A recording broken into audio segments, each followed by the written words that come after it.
Hello friends, welcome to Nand Kishore classes. Today we are going to do very interesting question. Please read the statement and try to understand it.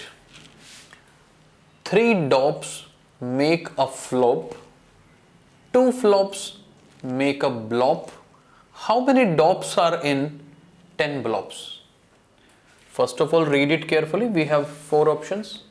You need to select the correct option out of it. We are going to complete this question with the basic concept with proper understanding, so please watch this video till end. First of all, whatever the situation is given, let me write it properly. Like 3 dops make a flop. That means, see, 3 dops,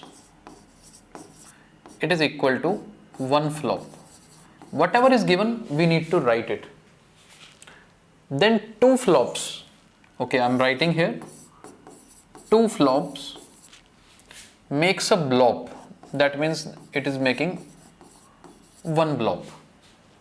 Now our question is, how many dops are there in 10 blobs? That means we are having 10 blobs, and what we need to find?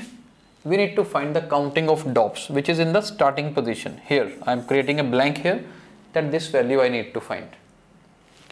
What we will do, I analyze that 1 flop is having how many dops? 3 dops. So 2 flops. 2 flops means just double, right? 1 flop is having 3 dops. How many dops 2 flops will have? 6. So I am writing here 6 dops.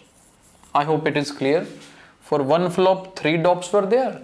For 2 flops 6 dops are there. Just double of that. Now for 10 blobs, I need to find counting of the dops which is at the starting. See, we just need to analyze this thing. Check this one. For 1 blob, how many dops are there? 6 dops are there. Then for 10 blobs, that means it is just a case of multiplication only. If number of blobs are multiplied by 10, earlier 1 blob was there, now 10 blobs are there. That means I am going to multiply it by 10. That means 6 times 10 is 60 dops. So what will be the answer of this question? Answer to this question is option number D. I hope you are clear with the question.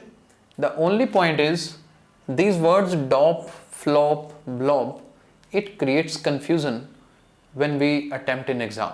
Usually it happens with students.